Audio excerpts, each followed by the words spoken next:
이제 새벽 예배를 시작하겠습니다. 찬송 89장 다 같이 부르겠습니다. 89장입니다.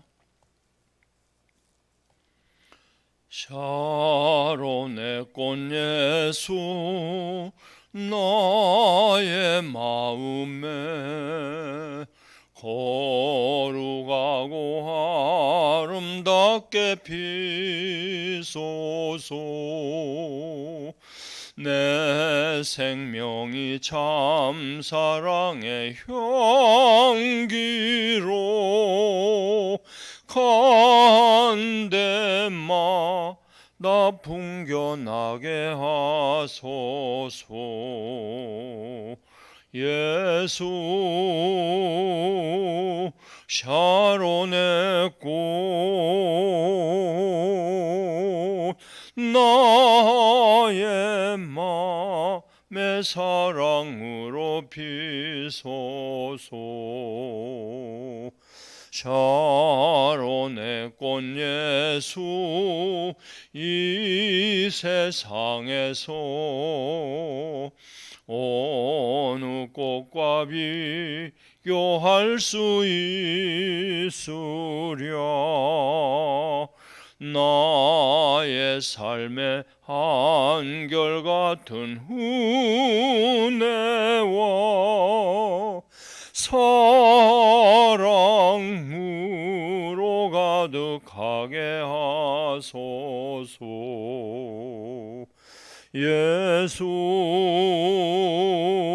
샤론의 꽃 나의 맘의 사랑으로 피소서. 샤론의 꽃 예수 모든 질병을 한이 없는 능력으로 고치사 고통하며 근심하는 자에게 크신 힘과 소망 내려주소서. 예수 샤론의 꽃 나의 맘의 사랑으로 피소서. 샤론의 꽃 예수 길이 피소서. 주의 영광이 땅 위에 가득해 천하 만민 주님 앞에 엎드려 경배하며 영광 돌릴 때까지. 예수 샤론의 꽃 나의 맘의 사랑으로 피소서.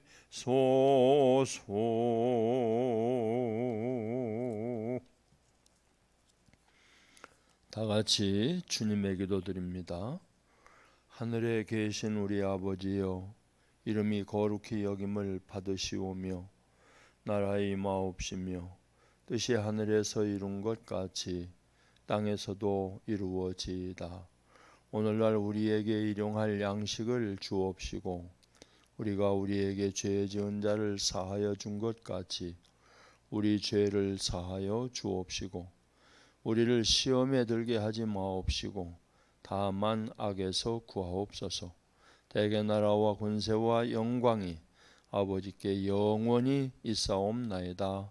아멘.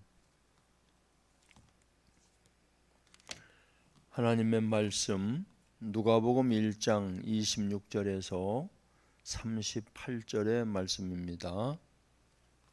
누가복음 1장 26절 38절까지 제가 읽겠습니다.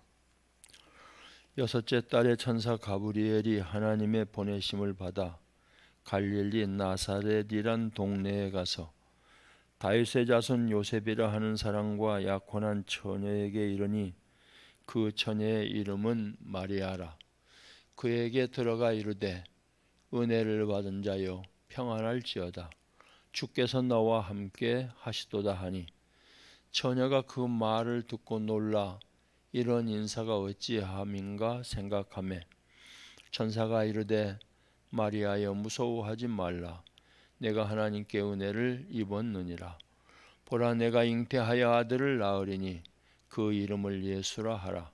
그가 큰 자가 되고 지극히 높으신 이의 아들이라 일컬어질 것이요 주 하나님께서 그 조상 다윗의 왕위를 그에게 주시리니 영원히 야곱의 집을 왕으로 다스리실 것이며 그 나라가 무궁하리라. 마리아가 천사에게 말하되 나는 남자를 알지 못하니 어찌 이 일이 있으리이까. 천사가 대답하여 이르되 성령이 내게 임하시고 지극히 높으신 이의 능력이 너를 덮으시리니 이러므로 나실 바 거룩한 이는 하나님의 아들이라 일컬어지리라. 보라 내 친족 엘리사벳도 늙어서 아들을 배었느니라. 본래 임신하지 못한다고 알려진 이가 이미 6달이 되었나니 대저 하나님의 모든 말씀은 능하지 못하심이 없느니라. 마리아가 이르되 주의 여종이오니 말씀대로 내게 이루어지이다 하매 천사가 떠나 가니라. 아멘.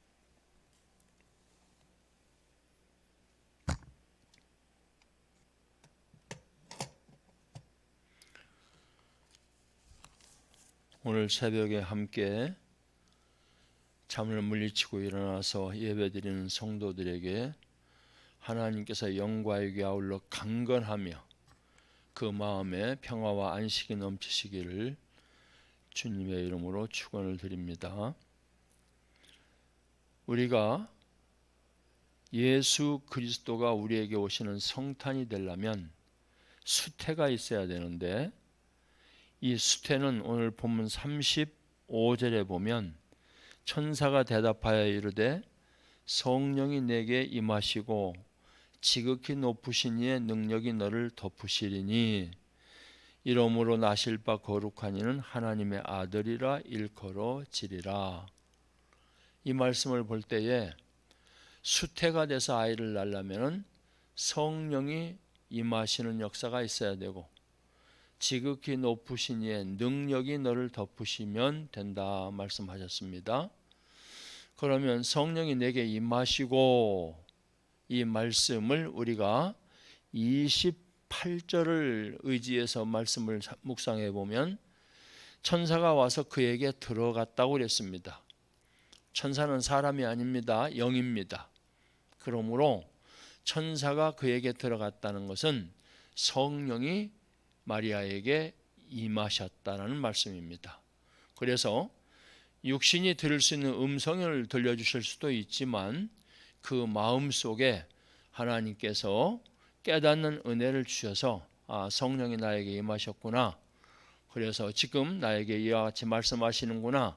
저가 그 천사를 통해서 성령 하나님이 저에게 전해주시는 말씀을 듣는 영적인 현상이 여기 기록되어 있는데 이것이 바로 성령이 내게 임하시고 라는 말씀입니다. 그 다음에 지극히 높으신 이의 능력이 너를 덮으시면 그랬는데 지극히 높으신 이는 하나님이시죠. 하나님의 능력이 너를 덮으신다는 것은 너를 덧입혀 주신다. 너를 의롭게 하신다.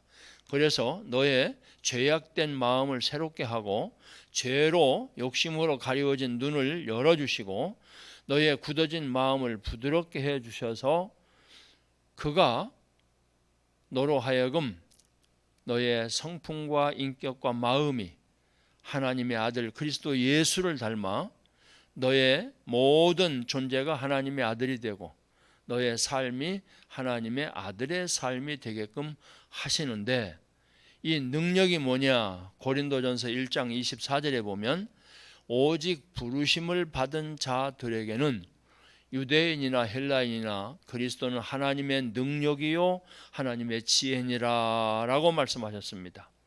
그러므로 우리에게 지극히 높으신 이의 능력으로 오셔서 우리를 덮으심으로 하나님의 아들로 거듭나게 하시는 그분은 바로 그리스도 예수, 하나님의 아들이십니다. 이 하나님의 아들 그리스도 예수께서 우리에게 오셔서 우리가 영접하고 그분을 받아들이면 우리가 하나님의 아들이 될 수 있는 생명을 수태하게 된다라고 하는 것을 여기서 알 수가 있습니다. 그러면 이건 그때 얘기지만 지금 우리에게 그리스도는 무엇으로 어떻게 오시는가를 우리가 알고 영접해야 되겠습니다. 성경 말씀을 몇 가지 예를 들어보면 더 이걸 명확하게 분명히 알 수 있기에 여러분들과 예를 몇 가지 들어서 우리가 묵상해 보려고 합니다. 요한복음 4장 20절부터 26절을 보면은 예수님께서 사마리아 동네 앞을 지나가시다가 야곱의 우물에서 잠깐 쉬시는 중에 사마리아의 여인이 물을 길러 왔을 때 그를 만나서 저에게 말씀을 깨달을 수 있도록 풀어서 가르쳐 주신 내용이 나옵니다. 이때 이 여인이 예수에게 예배에 대한 것을 물을 때 뭐라고 물었는가 하면 요한복음 4장 20절에 우리 조상들은 이 산에서 예배하였는데 당신들의 말은 예배할 곳이 예루살렘에 있다 하더이다. 예배하는 장소에 대해서 성전에 가서 해야 되는 거 아니냐, 이 말을 제가 물었을 때 예수께서 저에게 말씀하셨어요. 21절을 제가 읽어드립니다. 요한복음 4장 21절, 예수께서 이르시되 여자여 내 말을 믿으라. 이 산에서도 말고 예루살렘에서도 말고 너희가 아버지께 예배할 때가 이르리라. 너희는 알지 못하는 것을 예배하고 우리는 아는 것을 예배하노니 이는 구원이 유대인에게서 남이라. 아버지께 참되게 예배하는 자들은 영과 진리로 예배할 때가 오나니 곧 이때라. 아버지께서는 자기에게 이렇게 예배하는 자들을 찾으시느니라. 예배에 대한 것을 자세히 풀어서 가르쳐 주실 때 예배는 장소가 문제가 아니라 영과 진리로 예배를 드려야 된다. 영은 뭔가? 우리 주님께서 일러주신 말씀을 따라서 그 말씀을 믿고 그 말씀을 깨달아서 그 말씀에 맞는 예배를 드리는데 바로 그 말씀이 뭔가 하면 실제 예배, 참 예배, 하나님이 기뻐 받으시는 예배, 하나님이 찾으시는 예배, 그렇게 예배하는 자들을 찾아서 저들을 구원하시는 진짜 예배, 진리로 드리는 예배, 이 예배를 드리는 것은 예루살렘, 사마리아, 장소가 문제가 아니고 네가 사마리아 사람이냐 유대인이냐 그게 문제가 아니라 너에게 보내주신 하나님의 구원자 그리스도 예수의 말씀을 듣고 그 말씀을 따라 합당한 예배를 드리는 자들을 하나님이 찾아서 구원하신다는 것을 가르쳐 주십니다. 요한복음 4장 24절을 마저 읽어드리면 하나님은 영이시니 예배하는 자가 영과 진리로 예배를 드려야 된다라고 여기 가르쳐 주시죠. 그러므로 우리가 말씀을 잘 듣고 그 말씀을 읽고 말씀을 배울 때에 그 말씀을 우리가 하나님의 마음으로 하나님의 뜻으로 잘 알아들을 수 있어야 되는데 이걸 알아들을 수 있도록 가르쳐 준다고 하던 바리새인들과 서기관들은 자기들의 생각을 따라서 가르쳤지 하나님의 뜻과 마음을 쫓아서 가르치질 못했기 때문에 백성들에게 깨달을 수 있는 은혜를 베풀지를 못했고 따라서 믿음이 생기질 않아서 저들은 예배를 영과 진리로 드리는 예배를 못 드렸습니다. 그래서 하나님이 기뻐 받지를 못하셨고 구원을 받지 못했습니다. 그러나 이것을 하나님의 마음, 하나님의 뜻으로 잘 풀어서 실제 예배, 참 예배, 진리를 따라 영으로 드리는 예배, 그래서 하나님이 기뻐 받으시고 구원하시는 진짜 자기를 구원하는 예배를 드릴 수 있도록 가르쳐 주시고 깨닫게 해 주시고, 그래서 그 말씀을 따라 예배를 드릴 때 하나님의 능력이 나타나서 자기가 변화되고 새롭게 되어서 하나님의 자녀로 거듭나는 역사가 일어나게 해주시는 분은 육신으로 우리와 함께 계셨던 예수입니다. 그럼 예수가 가리키면 왜 이 변화가 이렇게 일어나느냐? 예수 안에 그리스도가 있기 때문입니다.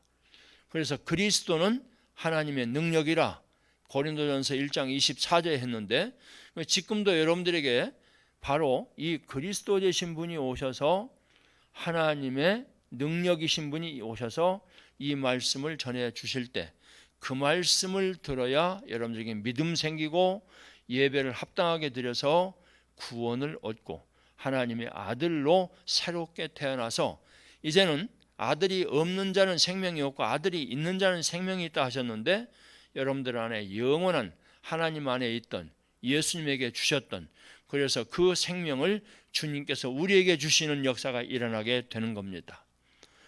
여러분들은 앞으로 말씀을 들으실 때에 주님의 도우심으로, 그리스도의 도우심으로 하나님의 뜻을 바로 깨닫는 말씀을 들어서 그리스도의 말씀을 듣고 말씀을 들을 때마다 믿음이 더욱더 충만해지는 은혜가 있기를 주님의 이름으로 축원합니다.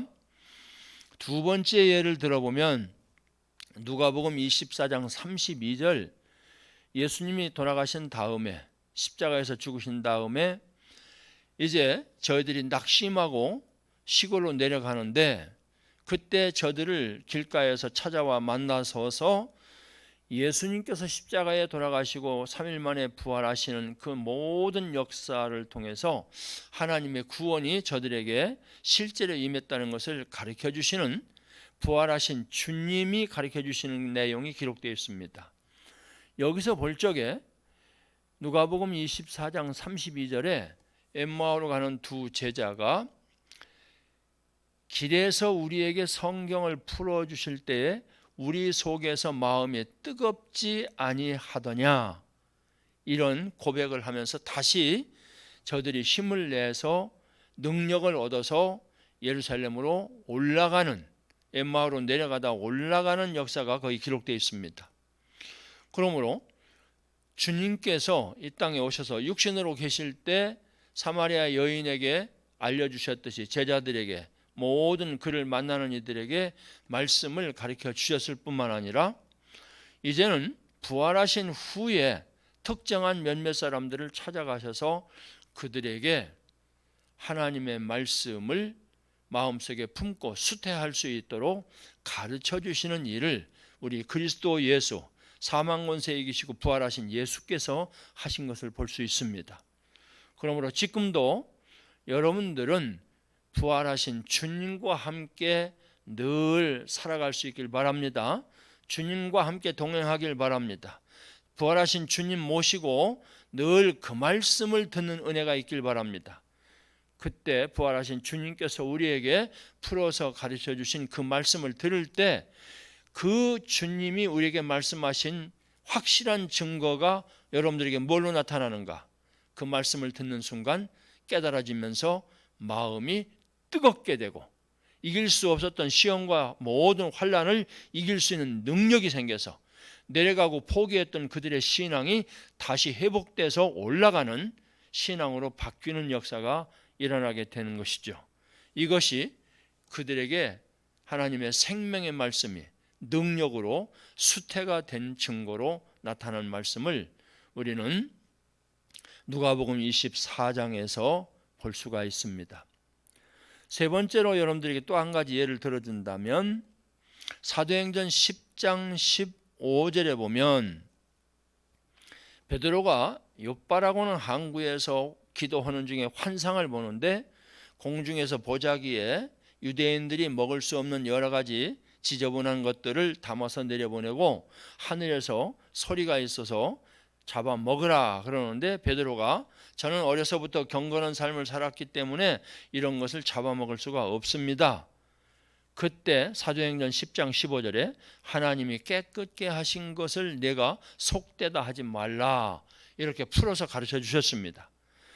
그래서 고넬료의 집에서 온 사람들을 그때 저들에게 보내주시고 만나서 성령의 인도하심을 믿고 고넬료의 집에 가서 말씀을 전할 때에 그 고넬료는 로마의 군인이고 거기 따라 있는 모든 사람들이 하나님을 섬긴다고 그러지만 예수님을 만나서 복음을 전해받지 못한 사람인데 성령을 받고 세례를 받는, 예수 그리스도의 이름으로 세례를 받는 역사가 일어납니다.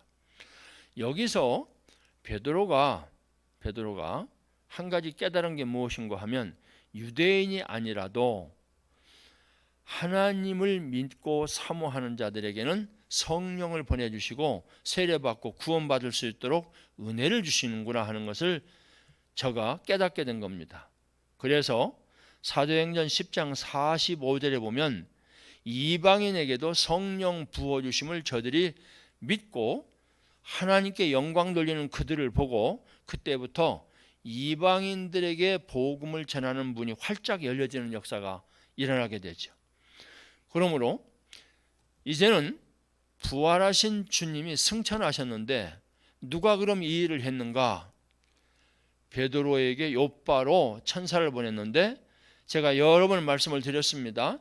천사가 움직일 때는 성령이 운행하시는 때요, 성령이 하시는 역사를 천사가 맡아서 수행하는 그런 수행 비서처럼 천사와 성령이 함께 움직이시는 것을 여러분들은 아셔야 됩니다. 그러므로 천사가 와서 베드로를 깨달아서 고넬료의 집으로 보낸 것은 성령이 하신 일이요, 이 성령은 예수님께서 제자들에게 고난 받으시기 전에 내 대신 너희들에게 보혜사 성령을 내 이름으로 보내주시니 이 성령이 오시면 너희들에게 내가 가르쳤던 말이 생각나게 하고 그걸 깨달을 수 있도록 해준다고 주님이 예언하셨죠.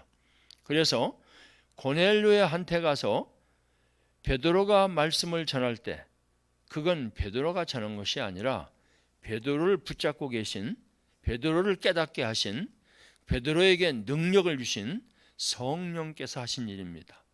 그러므로 우리가 하나님의 말씀을 듣고 그 말씀을 깨닫고 믿어서 내 마음속에 수태가 이루어지고 하나님의 아들로 거듭나게 하는 역사가 시작되는 수태는 성령이 우리에게 말씀을 전해 주실 때에 이런 역사가 일어나게 되는 겁니다.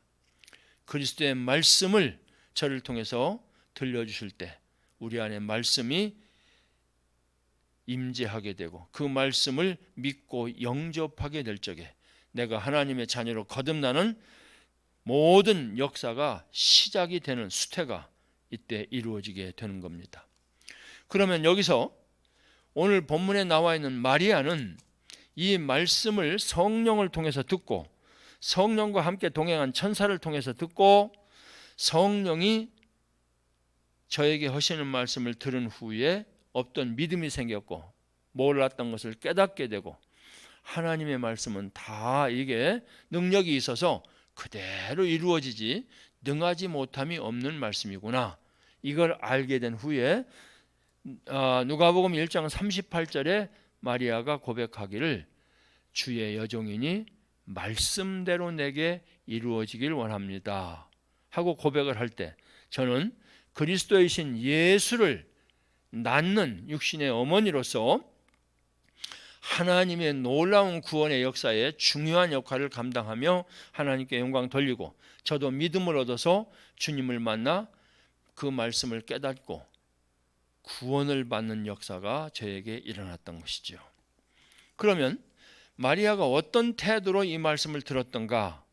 어제 새벽에도 간단하게 말씀을 드렸습니다만 말씀을 깨닫고자 하는 간절한 마음으로 들었습니다.